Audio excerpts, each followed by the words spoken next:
বিড়াল ছানাটা আর কুকুর একই জায়গায় আছে, কিন্তু একে অপরের কেউ দেখতে পারে না। এটা আপনারা শুনলে আশ্চর্য হয়ে যাবেন। একটু গেটের বাইরে যাক কিন্তু তাড়া করবে, কিন্তু আমার সামনে আছে এরা কুকুর বিড়াল কেউ কাউকে আক্রমণ করবে না, যেহেতু আমার সামনে আছে। আপনারা দেখতে পাচ্ছেন, আমি কিছু বাড়িয়ে বলছি না।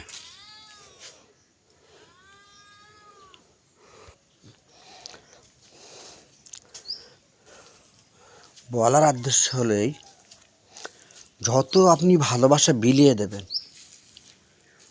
কীট পতঙ্গ মানুষ জীব জগতের ওপরে, তত ওপরওয়ালা আপনাকে সহযোগিতার হাত বাড়িয়ে দেবে।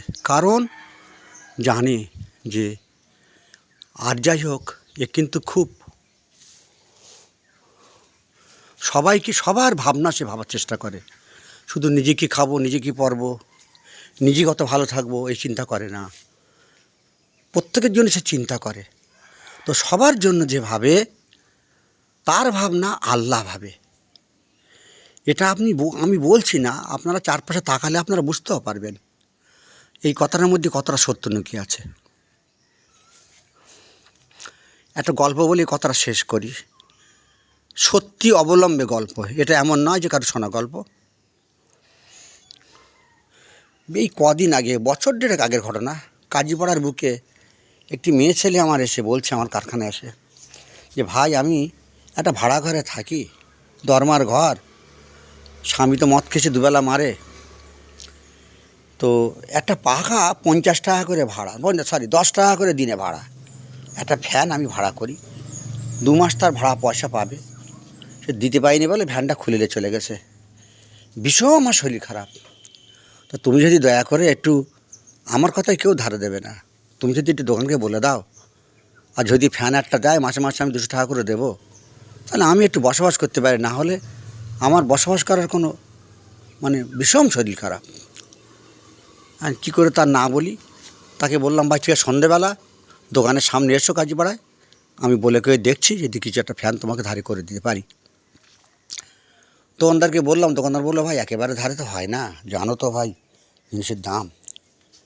তা আমি ভাবলাম তাই সত্যি, 500 টাকা আমি ঘাটের থেকে দিলাম, আর বললাম আমি 500 টাকা দিচ্ছি, তুমি এদের টাকাটা আগে দেবে, আমার টাকাটা তুমি পরে দিও। কিন্তু এই যে সে টাকাটা তিনি 1 পয়সাও দিলেন না। প্রায় মাঝে মধ্যে লোক দেখা হয় আর বলে ভাই সে আপনার সেই লোক তো এখনও ভাই টাকা দিল না। তো আমি দেখলাম আমি জামিন হয়ে দিয়েছি, যদি টাকাটা আমি না দেই তাহলে তার কাছে আমি একটা অপরাধী বলেই মনে হচ্ছে। তাই বললাম ঠিক আছে, যদি একান্ত না দেয় তাহলে আমি তোমাকে বলেছি আমি দেবো, নিশ্চয়ই দেবো।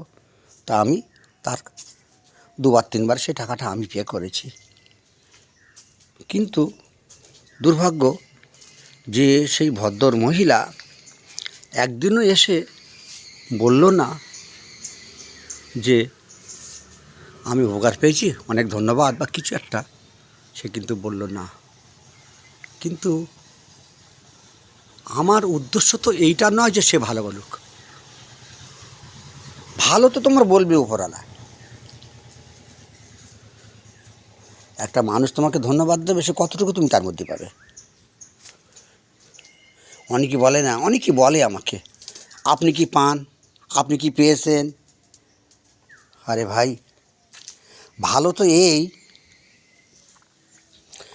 একজন বাংলাদেশের একজন ওই চুটকি কৌতুক করে, তা তিনি বলছিল, আমার কথাটা কিছু কথা খুব কাজে লাগে কৌতুক হলেও।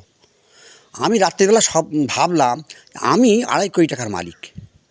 তো একজন বলছে কেন ভাই তুই আবার 2.5 কোটি টাকার মালিক কবে থেকে হলি? তো বলছে দেখো আমি ভেবে দেখেছি, আমার একটা চোখ যদি 2টো চোখ কিনে নিতে হতো, কম করে 2 কোটি টাকা দাম। আমার যদি কিডনিটা ড্যামেজ হতো, 50 লাখ টাকা কিনে নিতে হতো কোথাও থেকে, তাহলে সেখানে 50 লাখ টাকা, তাহলে 2.5 কোটি টাকার মালিককে আমি নই, আর অন্য কোনো বাদে দিলাম। তো কথা হলো তাই, আমি যে এই 60 বছর আনুমানিক বয়স কাছাকাছি আর কি, তার থেকে এতটা আমি ভালো আছি, এই ভালোটা কি ওপরওয়ালার দান নয়?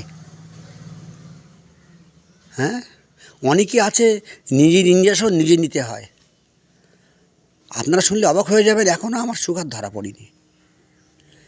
এখনও আমি খালি চোখে রাত 2টো 2:30 পর্যন্ত কাজ করি ছুঁচ পরিয়ে। এটা কি ওপরওয়ালার দান নয়? আর তুমি যদি শুকরিয়া না বুঝতে পারো তাহলে তুমি কিন্তু তোমার মতন মূর্খ আর কেউ কিছু হতে পারে না। অপর কথায় কী বলছে, যে অল্পতে খুশি না সে বিস্তরেও খুশি হতে পারে না। এবার এটা প্রমাণিত, এটা কিন্তু প্রমাণিত যে অল্পতে যে খুশি না হয় সে বিস্তরে কখনো খুশি হতে পারে না। ভালো থাকবেন। আমার চাওয়া পাওয়া দুনিয়াবি, কেউ ভালো কথা বললো সেটাও জ্ঞান, কেউ মন্দ কথা বললো সেটাও আমি মনে করি আমার জ্ঞানের জন্য বলছে। তো সেইগুলোকে এক জায়গায় করে আমার জীবনের উপলব্ধিগুলো আপনার সাথে একটু ভাগ করার চেষ্টা করলাম। ভাববেন না আমি খুব জ্ঞানী, হ্যাঁ, আমার জীবনে যে ঘটনাগুলো ঘটে সেগুলো আপনাদের সাথে ভাগ করার চেষ্টা করি, একটু বলে মনটাকে একটু ভালো লাগে, বলতে পারেন ভালোই লাগে। ভালো থাকবেন, দোয়া করি।